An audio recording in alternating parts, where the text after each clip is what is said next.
you again, old man.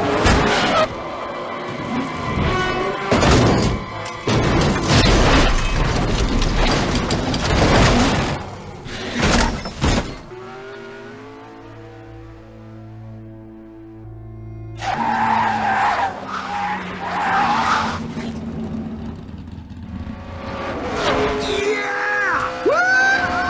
All right, baby.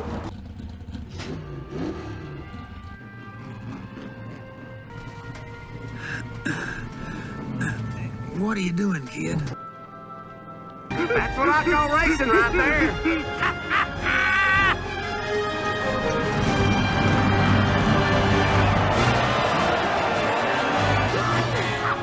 Bravo, el mio amigo. Way to go, buddy! There's a lot of love out there, you know, man. Okay, yes, I 100% reused that clip from a previous video. I have no shame. What are you gonna do about it? Thanks for joining me today. I've been wanting to actually bring this up for a while. Seem to have said that on several recent videos, haven't I? Anyway, why I stopped going after a 3-plate bench.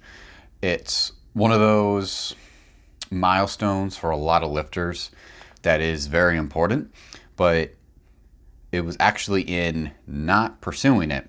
Let me phrase that better. In my journey of better understanding what I wanted out of lifting, part of that was understanding that I didn't really care about the final number of something like a bench press. So to lay the groundwork for you, I'm going to give you the short version of my training history. I would like to go into more depth of my training history and my progress over the years at some point. But the short version is my first, early on, one of my first really good programs that I went with, which I would like to break down in further detail, was actually reflecting back a rather good beginner / intermediate program that had a good balance for beginning someone with strength and size, that introduced good concepts of periodization that I learned from and evolved from there. Early on, it was like for many other programs, and this one I believe was significantly better than things like starting strength and other common programs a lot of people start with. So I was fortunate to have a very good program to begin with. But even then, it was pushing a lot towards upping the weights that you used. And then once I eventually did start following a little bit of YouTube Fitness, I did not start following YouTube Fitness on my journey. It was blogs and articles and things of reading and books that I started with was where my journey began. So for unlike a lot of people that I follow now talking about the beginning of their journey, I did not start on YouTube Fitness, which probably saved me a lot of headaches and wasted time. But when I did start following a lot of people on YouTube Fitness, because there was not good pure bodybuilding content like many others, I also got caught up in the excitement and following and the hype, and I didn't have full clarity of vision on my goals, a little bit of the delusion of following strength numbers and performance. Some of the peak of this came from actually listening to people like Brian Alsrew. Learned a lot from him. He's great at programming, very charismatic. He's a great follow. He's a very experienced guy, very knowledgeable, trained lots of people and stuff. I don't know what his current content is like super much, but a lot of his old content, I still periodically go back and watch it. But the reason I bring him up is he is a good example of where I got caught up in strength stuff and almost became ashamed of the real goals that I didn't realize I had, which now that I understand my real goals, I just wanted to bodybuild. I just wanted to build a muscular, masculine physique effectively. And I now understand I wasn't concerned about maximizing strength numbers, because in pursuing pure bodybuilding, I get more than enough, ironically, I actually get more than enough functional strength, real world, everyday activities. Like the bigger I get, in order to get big, I get more functional at my actual job where I have to be active. But that's not the purpose of this video. From following content such as Brian Alsrew, I began to get caught up in thinking about it from a performance perspective, a strength perspective. Even his opinion of you don't need to do bicep curls to get big arms, you need to do lots of weighted chin-ups.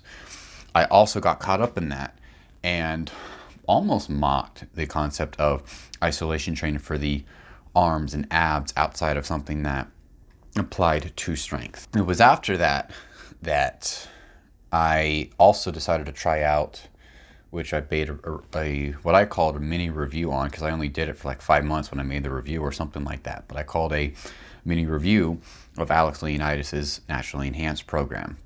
I eventually started tweaking it enough to where I felt like I wasn't really doing his program, but what I learned from it has left a permanent mark on how I do my programming even now, which I can't remember how long ago that video was from when I posted it. But some of my workouts, I've posted some videos about like a week of training, and someone has mentioned that it very much has echoes of Naturally Enhanced programming style. So it was a great one to learn from. But in there, he has you as an option, maxing out frequently on different variations of lift to test numbers and see how strong you are. And it was during that period, which, as a trigger warning to any proper power lifters or anyone that actually is competent in the bench press, the following footage may be traumatic. I will not be responsible for any of your therapy bills after viewing this. So that is during following Naturally Enhanced, where I actually did my best all-time bench of 300 pounds with the absolutely atrocious bar path. But for a gym lift, it counted. So that's why I said my all-time best bench is 300 pounds, which at that point, considering I had absolutely not topped out all the things I could do for maximizing the bench press from a technical perspective. I could still practice form, get technique down. I could do things such as getting a better arch, learning to maximize leg drive, practicing with a wider stance, not a wider stance, a wider grip, which means from when I did that 300-pound bench, if I really, really cared about the actual weight, if I wanted to hit the milestone of a 3-plate bench, in potentially as little as 2 weeks after hitting 300 pounds, I could have practiced technique, done high-frequency bench, practiced leg drive and all this stuff, and probably hit that. Because I probably had the basic mass and the basic raw strength to do it. I just needed that little bit of refinement, which a very brief peaking program, which even being so close, asking even trainers at my gym, which I'm at a hardcore gym where there are strong people, even asking them for some free tips. Hey, can you look at this? And like, I'm 15 pounds away from this big milestone for a lifter. Can you give me some tips that I could use over the next couple weeks to peak for it? They probably would have given that out for free. That's the type of thing where a genuine lifter are so excited for another genuine lifter. They probably be like, yeah, do X, Y, Z, 2, 3, 4 weeks, you'll have that milestone. The reason I didn't do that, it was the culmination for me of realizing I didn't actually care about the numbers. It was one of the final moments of finally being able to reflect back on what I wanted in lifting. I mean, this has originated a lot from just being a young boy, seeing like, man, you also want to be masculine and growing up like them. And for me, I now understand it was never about the numbers, it was never my motivation for training.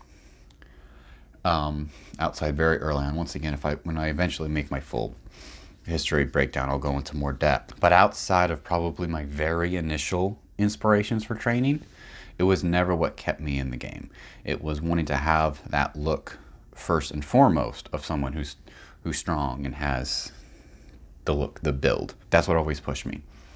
And once I understood that, shortly after and in the process of hitting that 300-pound bench, I realized I don't actually care about the numbers. At least not enough to sidetrack my training. Now, every time I get curious I wonder if I can break a deadlift PR or a bench PR or something if I were to spend a couple of months like getting out of hypertrophy focus and transition into a peak or something. Every time I think about doing that, I'm like, but that now would mean 2, 3, 4 months of not doing the hypertrophy bodybuilding specific training I really like. So every time I mentally ask myself, am I curious enough to change my training for 3 or 4 months to do that? The answer always comes back, no. I don't want to put my true goals, my true motivation on hold just to find out. Maybe one day I'll be up for that side quest of seeing how much I can do for a 1 rep max on some competition lift. But right now, every time I consider it, I don't want to sidetrack my training to see what I can do, because I just enjoy the hypertrophy. That, in a podcast I did with Landon from Basement Bodybuilding, which I was very appreciative of his time for joining me on, we briefly talked about the power of the clarity of vision. And that was something that both of us had after being deluded into pursuing strength, is we realized we don't actually care, or at least not as a primary factor, or not even close to a primary factor for why we want to train. We don't care about our numbers. I've come to learn a lot of other lifters are like that as well. So that's why I wanted to share this today. That is why I stopped pursuing a 3-plate bench when I was 15 pounds away from hitting that. A couple weeks of cleaning up technique, doing some leg drive, a few other miscellaneous things that a proper powerlifter would be able to do easily, who knows what they're doing, could help me with. I could have had that in a couple weeks after hitting my 300-pound PR. To me, it was because I finally understood, one, what I wanted, but also two, I was willing to pursue that without having to hide what I wanted behind something else. It's a trend I've seen a lot with, I don't know if it's because they're not willing to admit it to others or because they haven't been willing to admit it to themselves, but a lot of people put their aesthetic goals, they hide them behind a performance goal. They will show how they have like the bigger chest, the bigger arms, bigger shoulder, the abs, but they go, but it's okay that I have these because look how much I can deadlift or I can bench, or because of how strong I am. It's an accident, so it's okay that I look good. I think a lot of people, I'm not entirely certain it's the majority, but most likely the majority of people's main motivation to actually do something like lifting weights is probably to look better. My personal belief is that most everyone, if not everyone's main reasons for lifting could be summarized. Training in general, physical training in general, could be summarized in some form of wanting to look better, wanting to be healthier, and having some type of performance goal. In my case, the primary one has always been looking better, followed closely by health, and now I've reflected on it. I realized lagging very distantly in third is performance goals, because the accidental performance benefits I get from bodybuilding training are more than enough to bleed over into making me more functional in life, including in my actual job, where I have to be breaking down pallets in a truck and using a dolly, and like, I'm not sitting at a desk, is my point. I'm lifting stuff, I'm moving stuff, I'm doing a lot of stuff. The bigger I get from focusing purely on aesthetics and bodybuilding, the more accidental bleed over there is in performance into my life and function, and that is more than enough to satisfy me. And I can just take for granted that the better I get in getting bigger, the more accidental function I have. So for some people, the function that they can have in their life or in their preferred performance pursuit is a higher priority, so they want to train accordingly. For me, the accidental benefit is fine. For some people, the accidental benefit they get in their physique is fine, as long as they can pursue their performance goals or their health goals. I've now been able to understand it's the aesthetic goal I want first, getting both accidental benefits but also fueled by health improvements, and then any performance improvements I get accidentally are great. That's it. Raw video is 15 minutes. Don't want to go on too long. I don't feel, unless there's questions that aren't addressed that you would like to ask, I don't really think there's much else I need to go on, but that's why I stopped going after a 3-play bench. I realized I did not care for a number. I cared for a look. And if I get that number on accident, that's great. But I don't want to sidetrack my training in order to get that number if it means putting my real goals on hold. But speaking of look, I've been doing neck training. Let's see. All right, I swear I'm not trying to rip off old GVS videos with the background. I'm also sitting on a chair now, so I'm upgrading. Let's see.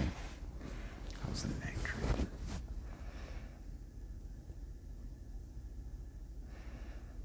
There we go. Sorry about that. Thanks, guys.